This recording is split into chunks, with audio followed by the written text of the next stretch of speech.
ሰላም ካብዞም ዝበካ ነጥብታት እንተዳ ሃልዮምኻ ናብ መርዓ ምግያይ ኣየድልየካኒ ሃዲእካ ምሕሳብ ወይ ከዓ ሃዲእካ ምሕሳብ ከድልየኪ እዩ እቲ ቀዳማይ ንሰርዖ እንታይ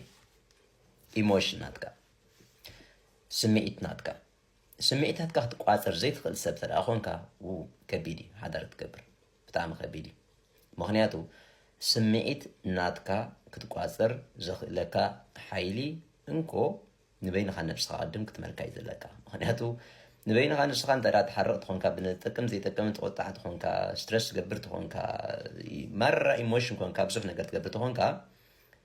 ሰብ ወሲካ እንታይ ኢኻ ትገብር እቲ ሓዳር ክትመርሖሲ ድልው ዲኻ ምክንያቱ ጓል ሰብ ኢኻ ተምፅእ ዘለኻ እታ ጓል ሰብካ ሰብ እያ ዝኾነ ነገር ትገብር ትኽእል እያ ግን ንስኻ ከመይ ጌርካ ሃንደል ትገብሮም እዩ ትኽእሎ ዲኻ ነቲ ቆልዑ መፂኦም ሳላል በዓላ ስለዚ ኣብ ሓዳር ቅድሚ ምእታውካ ብዛዕባ ስምዒታትካ ወይ ብዛዕባ ኢሞሽናትካ ኮንትሮል ምግባር ከድልየካ እዩ ስምዒቱ ዘይበሰለ ሰብኣይ ብስምዒቱ ዘይበሰለ ሰብኣይ ሓዳር ክገብር ኣይክእልኒ እዚኣ ውሓጣ ተምፀርፊ ዘይኮነ እዚ ክትፈልጦ ዝግባአካ ሓይሊ ምክንያቱ ፅቡቕ ሂወት መን ትኽልወካ እዩ ከም እናኣስ ዘይኮነ ፅቡቕ ናብራ ክህልወካ ተደኣ ኮይኑ ኢሞሽን ናትካ ስምዒታት ናትካ ብዘይጠቅም ሓራ ኮራይ ገለ ኣይትኹን ከም ሰብኣይ ትርኢልካ ናይ ምፅባር ልምዲ ክህልወካ ኣለዎ ከም ጓል ተንስተይቲ እውን ከዓ ከምኡ ማለት እዩ ከም ካልኣይ ዝሰርዖ እንታይ እዩ ብዙሕ ሰብ ከም ኖርማል ጌር ዝሪኦ ክንካ ማራ ዘድልዮ እዩ ፋይናንሻል ኢሹ እዩ ብዛዕባ ገንዘብ ናብ ሓዳር ምግያይ ኣይኮነን ንባዕልኻ ፅቡቕ ስራሕ ዘይብልካ ተኮይኑ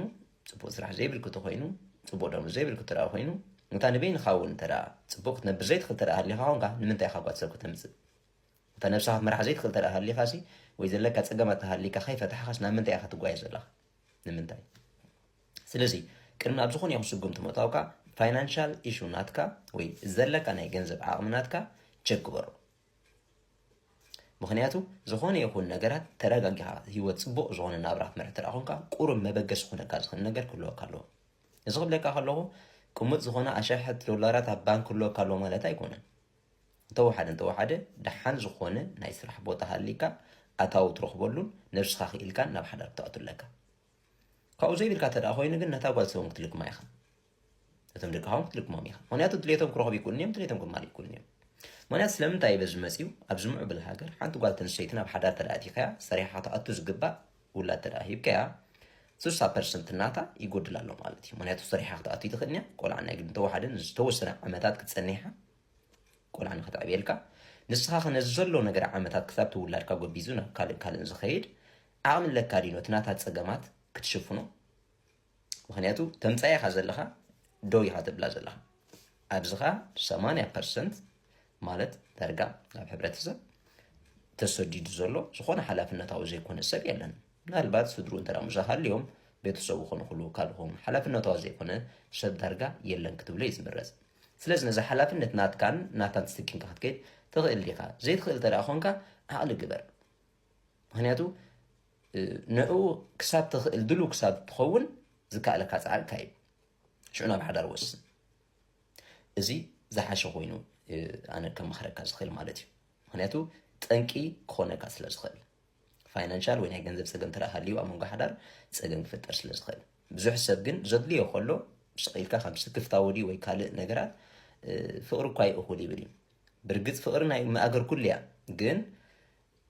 ጠንቂ ግን ክኸውን የብሉን ብሰንኪቲ ገንዘብ ብዙሕ ፀገም ክመፅእ ክእል እዩ ስለዚ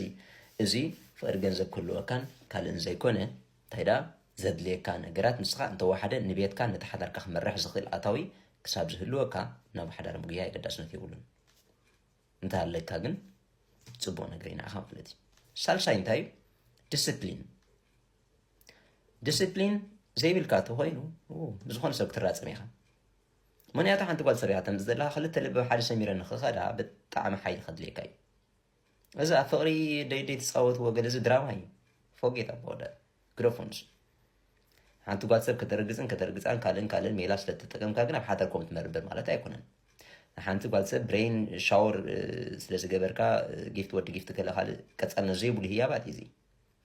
ኣብቲ ሓዳር ግን ዓቕሊ የድልየካ ድዩ ነዚ ኩሉ ነገር ኣቋሪፅካ ዝኾነ ይኹን ምስ ተፈጠረ ዓቕልስ ኣለካ ድዩ ስርዓት ኣለካ ድዩ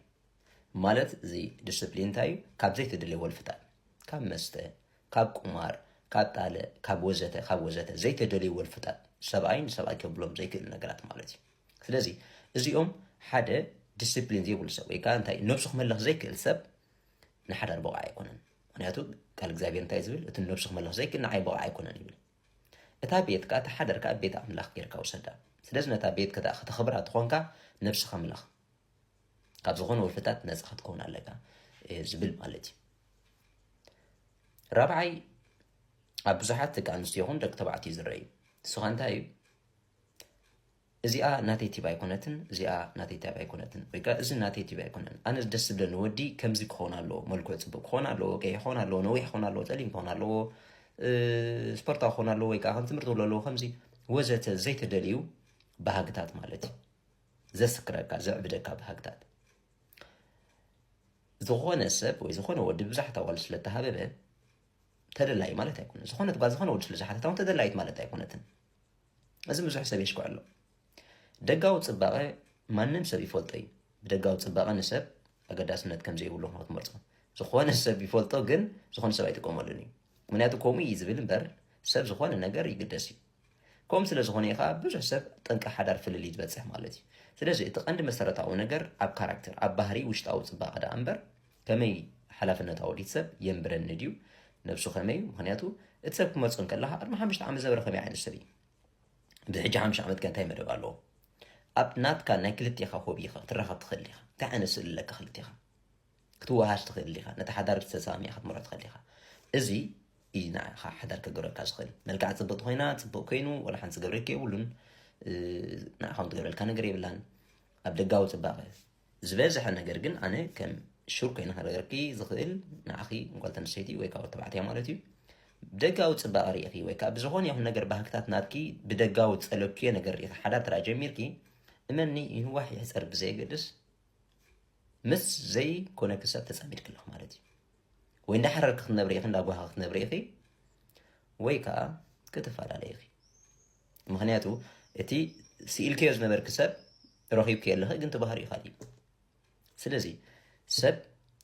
ፐርፌክት ሰብ የለን ሙሉእ ሰብ የለን ብስጋ ክሳብ ዝተወለደ ሰብ ዝሰብካ ምስሊ እግዚኣብሔር ዝሓዘ ክሳብ ዝኾነ ከምዚ ካተተማሙነ ኣይኮነን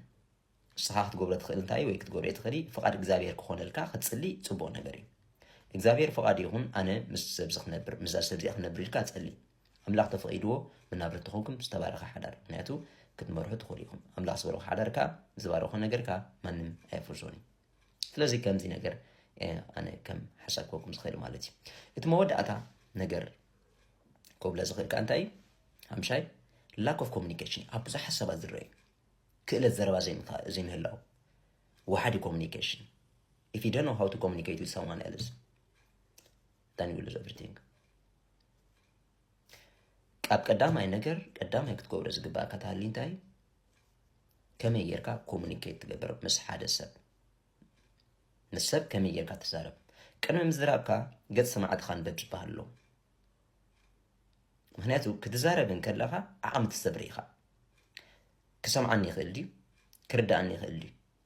ናይ ክልቲኻ ሞድከ ኦኬ ኣብ ዘለናዮ ሰዓት እዚ መልእኽቲ ዝሓልፎ ዘለኹ ክርድኦ ይኽእል ድዩ ክገብረኸ ይኽእል ድዩ ምክንያቱ እቲ ናቱ ሲትዌሽን ወይ ከዓ ናቱ ሙድከ ሓለኻ ወይ ከዓ ናቱ ገጸ ባህርያት እንዳረእኻ ከተንብብ ዘይትኽእል ትኾንካ ክትዛረብ ክእለ ዘይብልካ ተደኣ ኮይኑ ዋላ ትዘረባ ተውፅኦ እውን መልሶ ክሕረቕ ይኽእል እዩ ምክንያቱ እንታይ ትዛረብ ዘይኮነ እዚ ከመይ ትዛረብ እዩ ወላ ነቲ ከቢድ ነገር ዝበሃል ይፈላለዩ ሲምፕል ኣብነት ክበኩም ሲ ይ ማይስ ከምፅእ ክትብሎ ከለኻ ከሸግረካ ድማ ኢዳ ክትበኒ ክትብሎን ይፈላለዩ እታ ማይስ ከምፅእ ትእዛዝ ዝኸውን ዘሎ ከምፀልካ ይኽእል ግን ትእዝዞ ኢኻ ዘለኻ ደስ ዘይክብሎ ይኽእል እዩ ከሸግረካ ድማ ከተምፀለይ ክትብሎ ከለኻ ግን በጃኻ ከይበልካ ሲ በጃኻ ኢልካ ትሕትና ትሪኦ ኣለኻ ማለት እዩ ስለዚ ክእለት ዘረባ ኣብ ሓዳር እቲ ቀንዲ መሰረታዊ ነገር እዩ ብዙሓት ሰባት ክእለት ዘረባ ዘይምህላዎም ብሰንኪ ናይ ክእለት ዘረባ ወይ ዘረባ ዘይምሻጥ ኣብ ፍትሕ ዝበፅሑ ኣለዉ ዕርግነት እውን ኣብ ሓዳር ዘይበፅሕ ኣሎ ስለዚ ክእለት ዘረባ ከመይ ጌርና ምስ ሰባት ኮሙኒኬት ንገብር ክእለት ክህልወና ኣገዳሲ እዩ ዝተበረኸ ሓዳር ይግበረልኩም ባባይ